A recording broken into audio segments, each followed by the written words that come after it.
Buen día, docente. En esta exposición relataremos sobre el ensayo de la reforma agraria en el Perú y respondiendo a la pregunta si fue beneficiosa o no.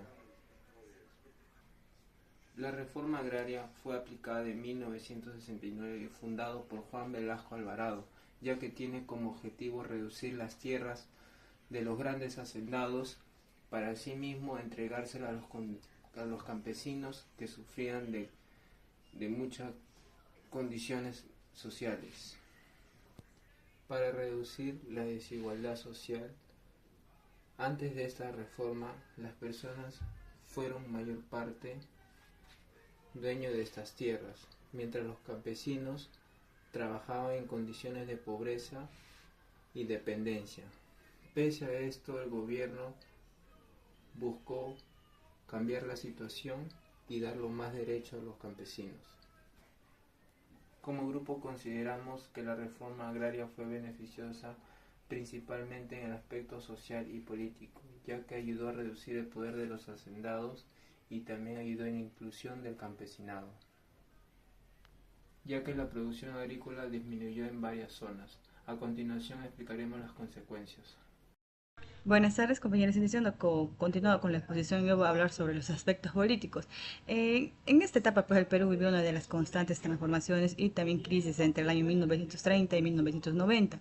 Ese periodo se inició, pues, ¿no?, con el golpe de Estado, se podría decir que puso el fin al oncenio de Augusto B. Leguía, dando así pues paso a una larga era de inestabilidad, ¿no?, que se caracterizaba más que todo la alternancia, pues, ¿no?, entre gobiernos civiles y también regímenes militares. Durante esas décadas, pues las Fuerzas Armadas ejercieron pues una enorme influencia, ¿no?, en la política peruana, ¿no?, justificando así sus intervenciones bajo la promesa, pues, ¿no?, de restablecer la política peruana y también modernizar la nación. Aunque muchas veces, pues, no, esto significó, pues, no, la restricción de nuestras libertades democráticas. Entonces, el punto de quiebra se dio, pues, no, en el año 1968, cuando el general, pues, no, Juan Velasco Alvarado tomó, pues, el mando, ¿no?, el poder mediante un golpe militar e implementó, pues, no, los regímenes, reformas radicales, ¿no?, que destacando así, pues, no, la reforma agraria de 1968.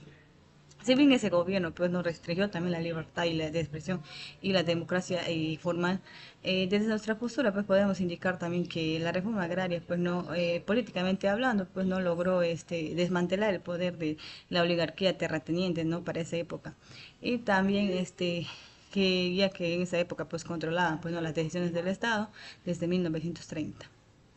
La expropiación de latifundios marcó un antes y un después en el Perú. Al romper el control vertical del poder e incluir mayorías rurales, este cambio fue irreversible a pesar del retorno de la democracia en los años 80 y la presencia de la violencia terrorista cometida por Sendero Luminoso y el MRTA.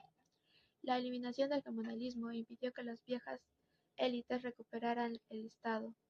En el aspecto económico, entre 1930 y 1990 se adoptó un modelo de industrialización por sustitución de importaciones, el ISI, para reducir la dependencia extranjera. Esto fue profundizado estatalmente con Velasco Alvarado, quien nacionalizó ciertos sectores estratégicamente como la minería, el petróleo y telecomunicaciones. Sin embargo, este periodo también demostró grandes limitaciones. Aunque se avanzó a una ciudadanía más participativa, la reforma agraria afectó severamente la productividad del campo, evidenciando las debilidades del modelo económico de la época.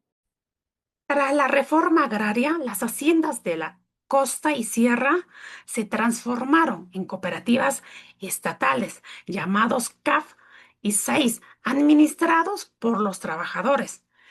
Pero al no recibir capacitación técnica y financiera, estas empresas fracasaron rápidamente. La producción agrícola cayó, hubo un desabastecimiento de alimentos y el país tuvo que importar insumos básicos, lo que generó endeudamiento y una crisis de superinflación durante el gobierno de Alan García entre 1985 y 1990. A finales de los 80 se adoptó un modelo neoliberal de libre mercado y privatizaciones que estabilizó la moneda. Sin embargo, la destrucción del aparato productivo agrario dejó una profunda brecha económica y una fuerte informalidad rural que persiste hasta el día de hoy. Asimismo, en el aspecto social, el territorio peruano experimentó transformaciones demográficas gigantescas debido al fenómeno de la migración interna. A partir de la década de 1940, millones de personas dejaron las zonas rurales de la sierra y la selva para trasladarse hacia Lima y las principales ciudades de la costa en busca de la educación, trabajo y mejores condiciones de vida, cambiando la identidad cultural del país y dando origen a las barriadas. Paralelamente, los movimientos sindicales y campesinos aumentaron sus demandas por derechos sociales y laborales, legítimos frente a un Estado que históricamente lo discriminaba. En este escenario, reafirmamos que la reforma agraria fue socialmente beneficiosa debido a su profundo carácter reivindicativo. Su mayor logro fue romper de manera definitiva el sistema semifeudal del llanoconaje y la explotación que sufrían los indígenas bajo los gamonales. Al otorgarles la propiedad de la tierra, el Estado les devolvió la dignidad humana y los reconoció como ciudadanos de pleno derecho. Es verdad que la falta de rentabilidad económica del campo empujó a muchos campesinos a seguir migrando y que posteriormente el conflicto armado interno ensangrentó y desplazó de forma masiva a las comunidades andinas.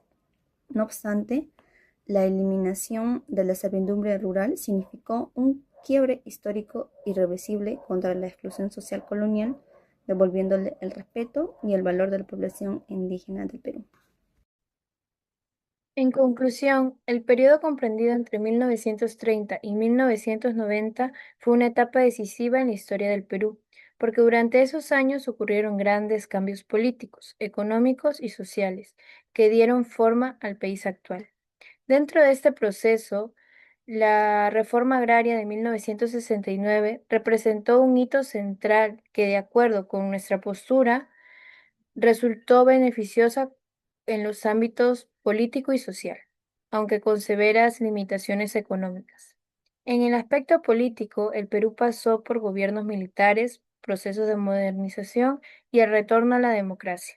Aquí la reforma fue positiva, al quebrar el poder de la oligarquía terrateniente, aunque persistieron problemas como la corrupción y la inestabilidad política. En el aspecto económico, el país experimentó modelos de industrialización y posteriormente políticas neoliberales que transformaron la economía nacional. En este eje se evidenciaron las deficiencias de la reforma al afectar la productividad del agro, lo que sumado a otras crisis aumentó las desigualdades sociales. En el aspecto social, la migración interna, el crecimiento urbano y las luchas por la inclusión social modificaron profundamente la sociedad peruana, siendo la reforma agraria un motor de dignificación y ciudadanía para el campesino. Sin embargo, continuaron problemas históricos como la pobreza, la discriminación y la exclusión de sectores vulnerables. Además, el terrorismo y la violencia política dejaron graves consecuencias humanas, económicas y sociales, que todavía afectan la memoria colectiva del país. A pesar de ello, el Perú logró mantener su democracia y continuar su proceso de desarrollo. Por todo ello, comprender los cambios y permanencias ocurridos entre 1930 y 1990 y evaluar críticamente el impacto real de medidas como la reforma agraria es fundamental para entender la realidad del Perú actual y reflexionar sobre la importancia de construir un país más democrático, justo, inclusivo y con igualdad de oportunidades para todos los ciudadanos.